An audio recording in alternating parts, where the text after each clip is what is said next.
Bajó corriendo de la azotea. Se asustó tanto que casi en los últimos escalones tropezó y se cayó. Intentó agarrarse del barandal, pero este se le resbaló de la mano y cayó de alguna manera en que se dobló el tobillo. No sintió dolor, inmediatamente se levantó y siguió caminando rápido. Fue un poco más tarde en que se le empezó a hinchar y a doler. No estaba ni su mamá ni su papá. De por sí no le gustaba quedarse sola, y mucho menos a partir de que empezaron con lo de la construcción. Quería dormirse, pero la incomodidad y el dolor no la iban a dejar. Necesitaba revisión médica, pero eso sería hasta que llegaran sus papás la mañana siguiente. Se acostó con la luz encendida. Quería apagarla, pero le dio miedo quedarse en la oscuridad mientras esa cosa se seguía escuchando arriba. Ella no sabía cómo explicarlo, pero yo lo entendí bien. En la azotea se escuchaba que alguien estaba caminando. Tú sabes identificar por medio de los sonidos si son pasos hechos con zapatos, con tacones, con tenis o descalzo. Se oía un poco como alguien que lo hacía descalzo, más como si estuviera caminando de manos, con las palmas abiertas y tambaleándose un poco. Se quiso sentar, pero no aguantó. Se acostó viendo hacia arriba, pero quedó incómoda. Ni de un lado ni de otro podía estar. Bajó los pies, pero dijo que mientras sintió alivio en una parte, otra le empezó a doler. Al momento de recargarse en la pared, sin querer apagó la luz. Era la única luz encendida en toda la casa, así que al momento en que se apagó, se hizo oscuridad en todo el domicilio. El repentino movimiento la hizo sentir algo horrible en la pierna. Un espasmo, un calambre, a lo mejor se le presionó un nervio al esforzarse por quitarse de la pared, por haber presionado el interruptor. De verdad estaba asustada, además de sola, no quería quedarse en la oscuridad. Empezó a buscar el switch con una mano y con la otra se agarraba el tobillo para sobarse o apretarse o sentir en dónde estaba el dolor, qué tan hinchada estaba. No pudo prender la luz inmediatamente. Seguramente eso fue lo que invitó a aquella cosa a bajar de la azotea, la oscuridad total. Eso bajó las escaleras muy despacio, tal cual como si lo estuvieran haciendo usando las manos, parados de cabeza. Ella buscaba dónde estaba el interruptor, tanteando la pared. No lo encontraba porque no estaba nada cerca de él. Quería levantarse, pero lo estaba dudando porque el dolor, en lugar de disminuir, iba en aumento. Estaban construyendo el tercer piso. A la que era la azotea se subía por una escalera de metal. Fue en esa en donde ella se cayó. Su cuarto estaba en el segundo piso, así que aquello que venía bajando, a pesar de que lo hizo lento, pronto llegó a su habitación. Vio su silueta en el claro oscuro y tuvo ganas de gritar. Tú dime qué sería más terrorífico, no ver qué es, o lo contrario, encender la luz y encontrarse con la cosa más horrenda jamás imaginada. Nunca me dijo que fuera una persona, para ella era algo. Ese algo se tuvo que agachar para pasar por el marco de la puerta hacia el interior de su recámara. Eso se acercó más y entonces ella se paralizó. El pie le dolió como nunca, pensó incluso que se iba a desmayar porque de pronto le empezó a faltar el aire y a sentirse mareada por el miedo intenso. Eso llegó hasta donde estaba ella. Dijo que sintió su presencia, pero no como normalmente la sentirías con una persona, por su calidez. Lo poco que se podía ver de su silueta se aproximó en altas penumbras. Con ello llegó un frío extremo. No era algo vivo, ella lo supo desde que subió a la azotea, en donde tampoco pudo verlo bien. Esa cosa se agachó, acercó su cara a la de ella. Debió ser la más horrible sensación no saber qué es lo que tienes a escasos centímetros del rostro. Sintió una mano fría tocándole la nuca. Se abstuvo de dar otro movimiento brusco para quitarse, temiendo lastimarse otra vez el tobillo. Lo único que hizo fue encogerse de hombros. La mano entonces tomó todo un mechón de cabello y lo jaló. Primero lo jaló como si quisiera arrancarlo, después hizo algo peor. Se lo llevó a la boca. Ella quería liberarse, pero la tenían bien prendida del cabello. De pronto sintió que lo masticaban. La jalaban más cada vez que necesitaban dar un bocado. Contó que lloraba y gritaba, pero no tenía a nadie cerca que la pudiera ayudar. Ahora sí quería prender la luz y echarse a correr, cosa que iba a estar muy difícil por el tobillo hinchado. Logró zafarse, pero no se fue ilesa. Le arrancaron un buen mechón de cabello. Ella cogió hasta donde estaba el apagador, lo encendió, pero para ver por dónde iba, no para mirar a la cosa que había bajado de la azotea. Se fue lo más rápido que pudo, pensando en que eso iba a empezar a seguirla. No escuchó otro ruido más que el de una boca masticando el mechón de cabello que le había quedado entre los dedos. Cuando iba a bajar las escaleras que daban a la planta baja, estuvo a punto de volverse a resbalar. Esta vez no perdió el equilibrio, pero volvió a hacer un esfuerzo que la hizo temblar hasta la médula. Bajó despacio y con cuidado, aunque todo el tiempo temerosa de que eso la fuera a alcanzar. Llegó hasta el final de las escaleras y esa cosa no la había seguido, por suerte. No obstante, se escuchaba que ya no estaba en el cuarto de ella, sino andaba deambulando por todo el piso. ¿Qué habrá sido lo que la asustó más? ¿Que de pronto se escuchó un fuertísimo golpe en unas láminas, o que el golpe le provocó el cuerpo de aquella cosa que, después de atravesar dichas láminas, cayó a un lado de ella? Lo único que los separaba era una puerta que no estaba muy maciza. Era de aluminio, estaba mal puesta, tenía un cristal grande que dejaba ver de un lado a otro. Las luces de abajo ya estaban prendidas, dejaban ver algo hacia la azotehuela, que fue en donde quedó tirada esa cosa.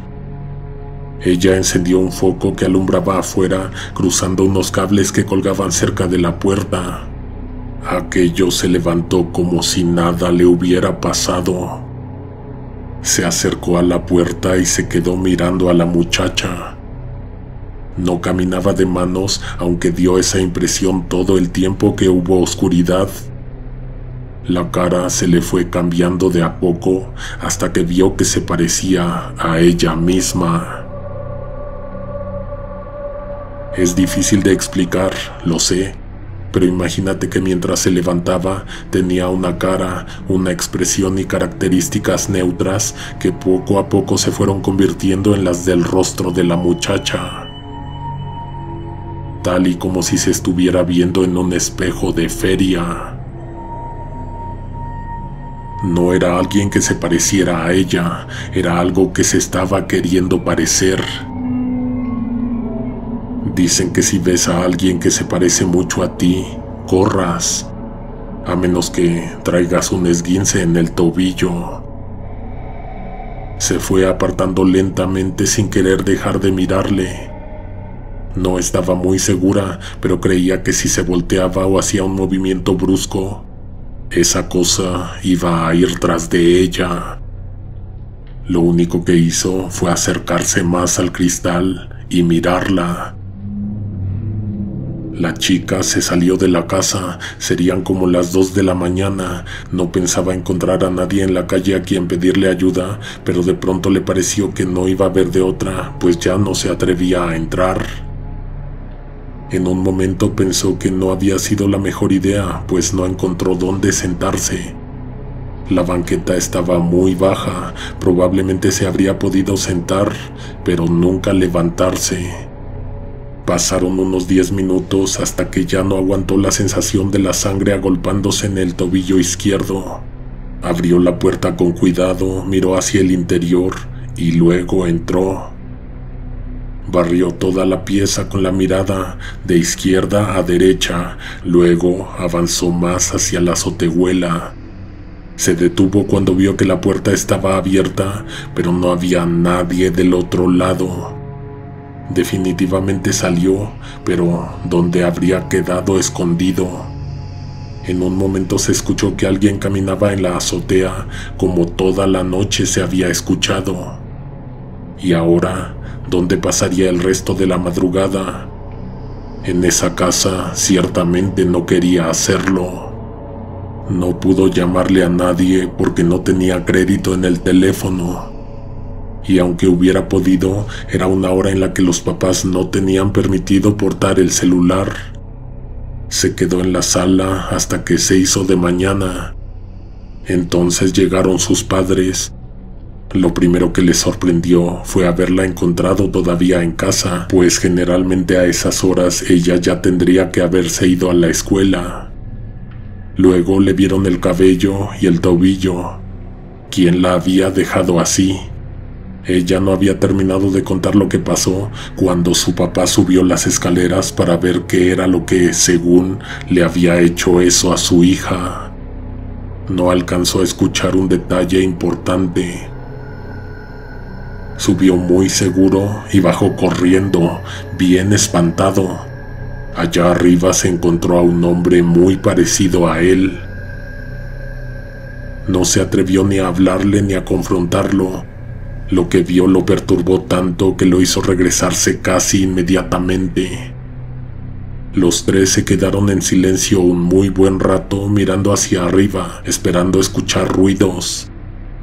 De repente se oían pasos, pero luego nada por varios minutos.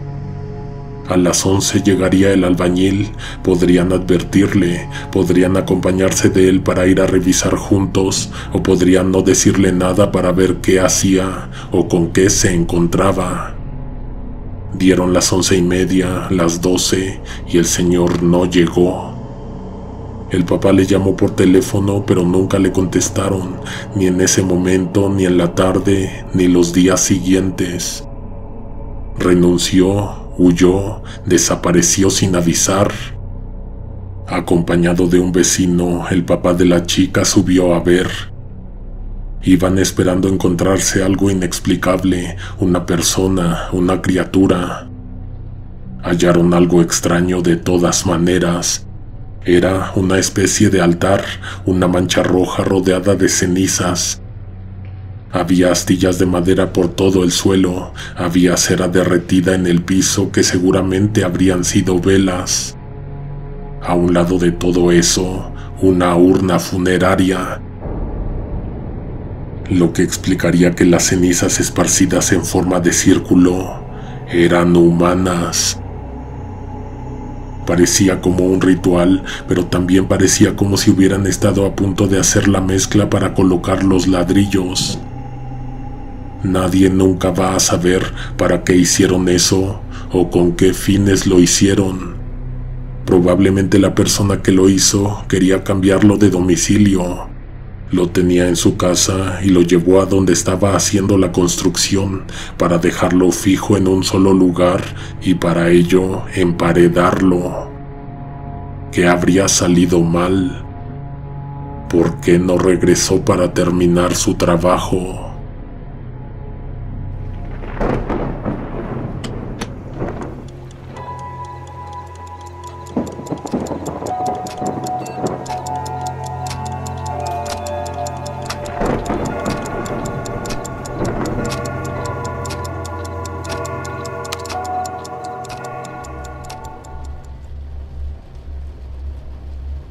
Nunca supe qué hizo la familia de mi alumna para deshacerse de eso que les dejaron en la azotea. En mi familia, mi mamá, todos mis hermanos, la mayoría de mis primos y también yo, heredamos la profesión de mis abuelos. Como maestro te puedo asegurar que cuando uno empieza a formar buenos vínculos con sus alumnos, se entera de demasiadas cosas. Muchos de estos muchachos parece que no le tienen confianza a nadie más para hablar. A veces uno se da cuenta de que algo está pasando, otras veces ellos solo se acercan para confiarte lo que sucede en sus hogares, con sus padres u otros familiares. Siento feo reconocer que en la mayoría de escuelas públicas de esta ciudad, estas vivencias son más malas que buenas. Con todo respeto y pidiendo que se mantenga la privacidad de las personas, te pido que elimines los detalles que pudieran transgredirla. Lo que te conté al inicio es algo que me platicó una chica que estaba en mi grupo, una muchacha que faltó casi una semana para luego volver con el tobillo enyesado. Ahora te voy a contar algo que le pasó a mi mamá. Ella enseñaba en los 90s. En 1995 le estaba dando clase a grupos de bachillerato en una escuela privada en la colonia del Valle, en la Ciudad de México. Tenía un alumno al que llamaremos Carlos. Lo poco que sabía de él era que tenía una hermana en Puebla y que a veces pasaban a recogerlo en un coche muy antiguo. Un carro sencillo pero muy bien cuidado. Carlos y su hermana solo tenían a su abuelita, que era quien manejaba aquel auto azul. Mi madre recuerda que en cuanto a sus grados, era un estudiante regular, promedio. Nunca estaba en los reprobados, pero tampoco nunca sacaba las mejores calificaciones. El muchacho hubiera pasado completamente desapercibido, de no ser porque tenía una personalidad muy grande. Se llevaba bien con la mayoría, era divertido, le gustaba participar. Por ello es que fue demasiado notoria su ausencia. Un lunes simplemente no regresó a la escuela. Mi mamá era la titular de su salón, así que desde la primera falta ella lo reportó en su lista. El segundo día no solo en las libretas de asistencia, sino que pasó a la dirección a preguntar si habían hablado o mandado justificante. Avisó que ya llevaba 2 días, por lo que pidió el teléfono en la oficina de la subdirectora y llamó a su casa. Marcó más de 5 veces en las que nadie contestó. Esas prolongadas ausencias no eran muy comunes, según mi madre, y jamás unas que no tuvieran justificación. Una semana adelante, después de terminar de dar sus clases, al momento en que salió de la escuela, la abordó una señora ya grande. Ella la estaba esperando en un coche. Cuando la vio, abrió la puerta, salió y caminó a su encuentro. Era un auto antiguo de color azul. Era la abuela de Carlos. Antes de pasar a hablar con la directora, quería hablar con la titular del salón. Le dijo que algo muy malo había pasado con su nieto, que si por favor podía acompañarla para ver lo que había sucedido y que le dijera qué podía hacer al respecto. Mi mamá dijo que sí, pero se arrepintió al momento en que arrancó el coche. La señora no se veía capaz de nada malo, pero según mi madre, más de 3 veces le preguntó qué le había pasado a Carlos y ella no le quiso decir. Además, iba vestida toda de negro. Miss Tere, como le decían sus alumnos a mi mamá, se iba imaginando de todo. Podría ella haberle hecho algún daño, podría haber sufrido un accidente en la casa, o podría haber huido. Lo que más le sonaba en la mente era la posibilidad de llegar a la casa y encontrarlo muerto. No fueron lejos del plantel, a lo mucho a unas 7 cuadras de distancia.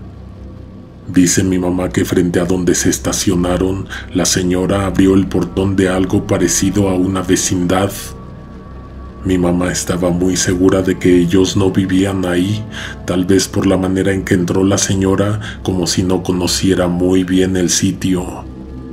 Cada pequeño detalle la hacía sentir más que las cosas iban a salir mal o estaban muy mal. Sacó un llavero que fácil tenía 25 llaves, todas con números escritos en etiquetas. La señora era la dueña de la propiedad. Llevó a mi madre al 302 en el 3er piso. Antes de que abriera la puerta, vio un candado tirado en el suelo. Se veía que lo habían cortado para entrar. Pensó que el muchacho se había hecho daño, pero entonces la abuela abrió la puerta y le preguntó a la maestra si se acordaba del estudiante.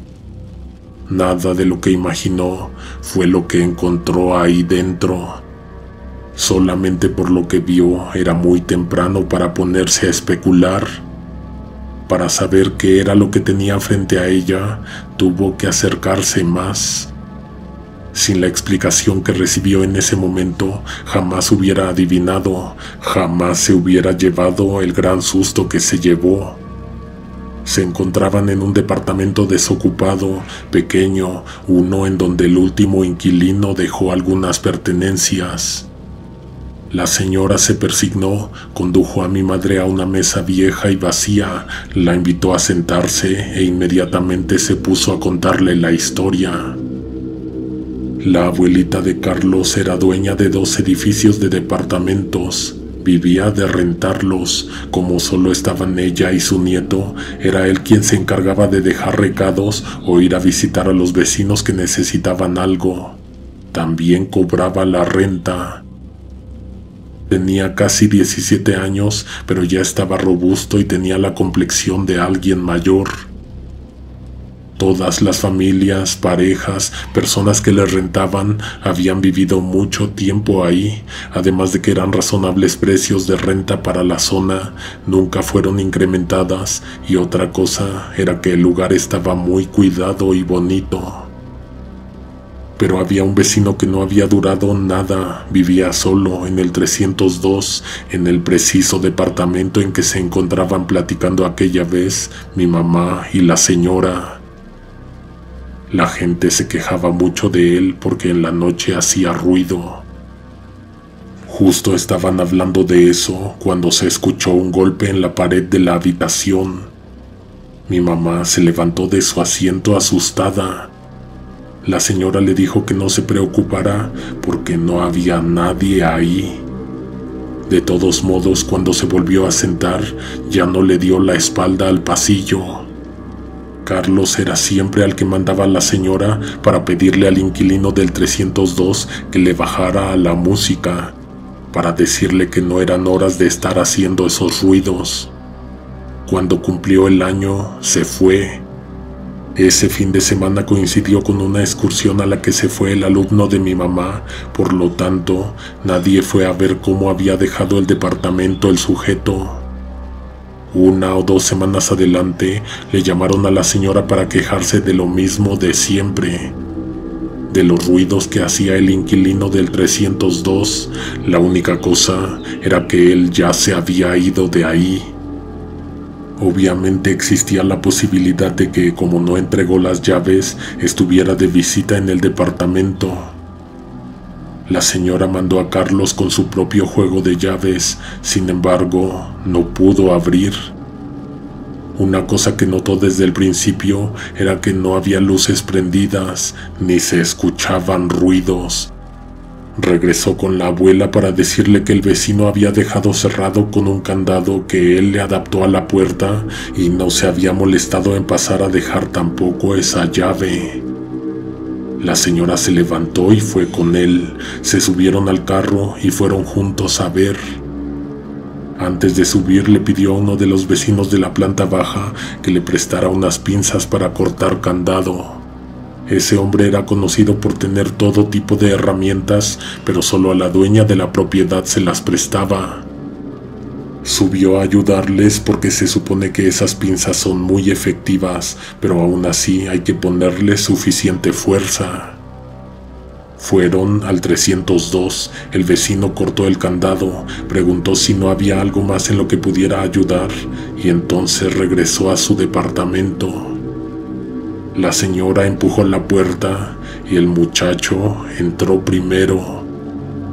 Al principio pensaron que no había luz, que a lo mejor el sujeto que se había ido un par de días atrás olvidó pagar el recibo. No era eso, no había focos. La verdad es que no sé si sea normal que se los haya llevado, pero a mi mamá eso le resonó mucho en el pensamiento. Especialmente porque cuando fue invitada a ese departamento seguía sin haber focos, y afuera estaba nublado, hacía aire, además de que ya se estaba haciendo tarde. Mientras mi mamá escuchaba la intrigante historia, el 302 empezaba a oscurecerse. Cuando la señora y su nieto visitaron ese departamento, en las penumbras encontraron a una persona sentada en una silla. La señora dijo que se asustó tanto que un mareo la hizo irse de lado. Afortunadamente Carlos la sostuvo y evitó que se hiciera daño. Creyeron que se trataba del inquilino de ese departamento. No obstante, había que pensar quién lo había encerrado con candado. ¿O era alguien que él había dejado ahí? Se supone que a los dos se les ocurrió eso al mismo tiempo y entonces retrocedieron. Salieron. La señora cerró la puerta y le dijo a su nieto que fuera a comprar unos focos. Sacó un billete y lo esperó casi 20 minutos a que volviera. El muchacho colocó primero el de afuera, luego el de la pequeña sala. El que seguía era el que justo estaba encima de la silla y la persona sentada. No fue necesario colocarlo, con el de la sala era suficiente. El alivio les vino al cuerpo cuando vieron que se trataba de una figura de madera y no de un cuerpo muerto, obligado a tomar el descanso eterno en una silla. Eso que la señora describió era justo lo que mi mamá vio cuando entró al 302, o bueno, casi. Cuando Carlos vio lo que era, lo quiso levantar. No estaba tan pesado. De hecho, la madera parecía estar porosa o medio hueca. La abuela no sabe por qué lo hizo, pero su nieto de pronto aventó al muñeco de una patada. No parecía que fuera una decoración o un objeto costoso. De hecho, estaba feo y, como te conté antes, daba miedo estarlo viendo entre sombras. La señora regañó al muchacho y le dijo que fuera inmediatamente a levantarlo y a regresarlo a su lugar. Podría ser que el anterior inquilino todavía regresara por él. Carlos lo buscó en la oscuridad, pero no lo encontró. Regresó con su abuela y le pidió uno de los focos que había ido a comprar. Se subió a la silla donde estaba sentada la figura para colocarlo. Encendieron aquella pieza, sin embargo, ahí ya no había nada. No podía ser. Del golpe lo aventó lejos, pero no lo desintegró, no lo sacó volando por la ventana ni nada parecido. Sin embargo, no lo volvieron a ver en ningún espacio de la casa.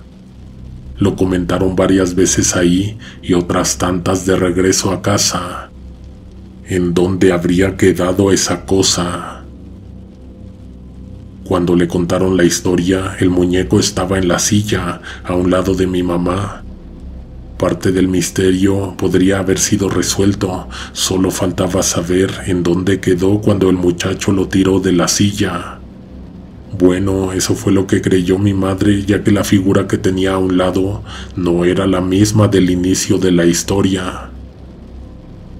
Según la anciana, pasó el fin de semana normal, pero el lunes siguiente en la mañana, Carlos no amaneció en su cama.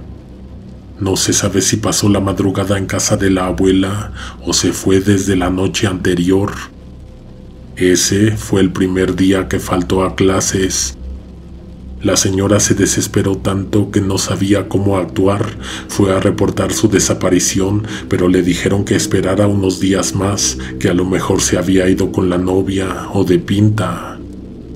Fue a esperarlo a la hora de la salida a la escuela, pero nunca lo vio salir porque ese día no entró. No sabía a quién preguntarle, así que no le preguntó a nadie y se fue a su casa. Se estaba queriendo convencer de que se había ido con su novia, quien sea que fuese esa muchacha, porque nunca le presentó a nadie a su abuela. Pasaron 2 días y Carlos no apareció. La señora regresó a hacer la denuncia y a esperar a que le dieran noticias. No se le ocurrió que pudiera hacer más, o tal vez sí. En su coche se fue a recorrer las calles como si lo fuera a encontrar acostado en una banqueta o sentado en la banca de un parque. Quedaba todavía un poco de luz en el cielo, pero en el 302 donde platicaban mi mamá y la señora, ya casi no. Mi mamá sugirió que si podían salir a las áreas comunes donde estuviera un poco más iluminado. Aún no había pasado la peor parte, pero mi mamá ya estaba sintiendo miedo. Mientras recorría las calles buscando a su nieto, dijo que le pareció ver al muñeco que ambos encontraron sentado en una silla en el 302. Regresó a su casa con más angustia con la que había salido por la mañana. Casi cuando entró por la puerta de su casa, empezó a sonar el teléfono. La señora corrió a contestar porque casi dio por hecho que era su niño o eran noticias de él. No era eso, era un vecino quejándose de ruidos en el 302. Cuando la anciana abrió la puerta y entró, encontró a alguien sentado en la silla. No era la figura que vieron ella y su nieto días atrás, era esa que mi madre tenía a un lado, una que viéndolo bien, se parecía a su alumno. ¿Se acuerda de Carlos?, volvió a preguntarle a mi madre la señora. ¿Qué hago? ¿Cómo les cuento que se fue o que se convirtió en esta escalofriante figura?, dijo la señora mientras lo señaló. Por respeto, mi mamá no salió corriendo, pero dice que claramente vio que la cabeza del muñeco giró y la vio directamente a los ojos, con sus ojos muertos.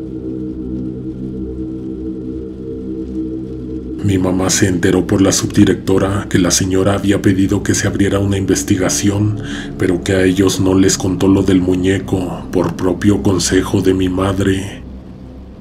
2 o 3 años después, mi mamá se volvió a encontrar a esa señora. Se saludaron bien, pero no se atrevió a preguntarle por Carlos. Fue la anciana la que se animó a sacar el tema. Nunca apareció, por desgracia. Sin embargo, la señora tiene en su casa el muñeco que se parece a su nieto. No sé si se volvió loca, pero dijo que a veces lo escuchaba levantarse, a veces se pasaba de planta baja a su cuarto, o se subía a la recámara de ella a ver televisión.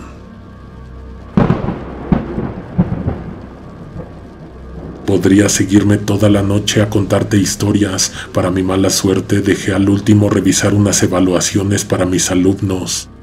Solo te voy a compartir una última historia que estuve recordando estos días pasados. Mi tía daba clases en una secundaria técnica del turno vespertino. A esa hora la cantidad de alumnos en cada salón era significativamente menor. 2 salones de 15 estudiantes en la tarde-noche contra 4 salones de 35 estudiantes por la mañana. Mi tía les pedía que se sentaran hasta adelante, pero casi siempre terminaban ubicándose donde querían. Una tarde le ocurrió algo insólito, espantoso y que nunca olvidará. Era viernes, el ánimo de todos estaba muy por debajo de lo normal, incluido el de ella. Nadie estaba participando y se veía que ya todos tenían ganas de irse. De entre todos los alumnos, había uno que se veía más distraído, incluso enfermo. Mi tía dice que estuvo a punto de preguntarle si se sentía bien, pero algo la interrumpió.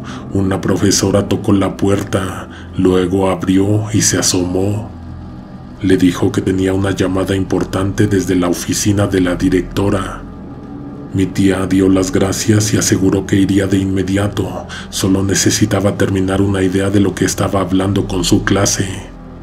Al concluir se levantó y dijo que regresaría pronto. El muchacho del que hablamos hace un momento también se levantó, con una voz bastante disminuida y débil le pidió a la profesora que le permitiera ir a la enfermería porque efectivamente se sentía mal. Afuera ya era de noche. De camino a la dirección se le ocurrió a mi tía que podría terminar antes de la hora su materia para darles un poco de tiempo a sus alumnos para que guardaran sus cosas. Al llegar a la oficina tomó el teléfono y se lo llevó al oído. Eran los papás de uno de sus alumnos. Estaban avisando que el muchacho había fallecido. Cuando le dijeron el nombre, ella soltó una risa nerviosa. Del otro lado escuchaba llantos, lamentos y una voz deshecha, pero también escuchó el nombre de un estudiante que ella acababa de ver, de un joven con el que habló antes de salir del salón. Ella corroboró el nombre. No cabía duda, era el chico que fue a la enfermería porque se sentía mal. Mi tía no lo podía creer, así que repitió el nombre varias veces. Los papás no notaron algo extraño en la conversación que tuvieron con la profesora por el gran dolor que los afligía. Dijeron que lo tenían en casa, que lo llevaron al hospital y que ahí lo atendieron, pero a la hora de ingresado lo declararon oficialmente muerto. Mi tía regresó cabizbaja y confundida a su aula. Entró con la esperanza de encontrar al muchacho sentado en su lugar y que todo haya sido una broma o una confusión. Cuando ella entró, encontró a todos los alumnos con tremendas caras de susto. No sabía aún qué había pasado, pero se lo podía imaginar. Ellos también vivieron algo como lo que ella vivió. No era muy necesario preguntar. En el escritorio del muchacho había un crisantemo blanco, una flor que se considera de muerto. Pero, ¿quién la puso ahí? Buena pregunta. Cuando ella lo cuestionó, solo uno de sus alumnos se levantó para responder. Mientras la profesora fue a la dirección, una persona entró al salón. Era una mujer toda vestida de negro. Ingresó llorando, pero nadie le pudo ver el rostro porque traía un velo negro cubriéndoselo. Dejó la flor, se persignó y salió. Cerca del lugar del muchacho no encontraron ni su mochila ni sus cuadernos, como si no hubiera venido, como si en realidad hubiera sucedido lo que sucedió. Mi tía les pidió a los que fueran creyentes que rezaran un Padre Nuestro y que pidieran por el descanso de aquel joven.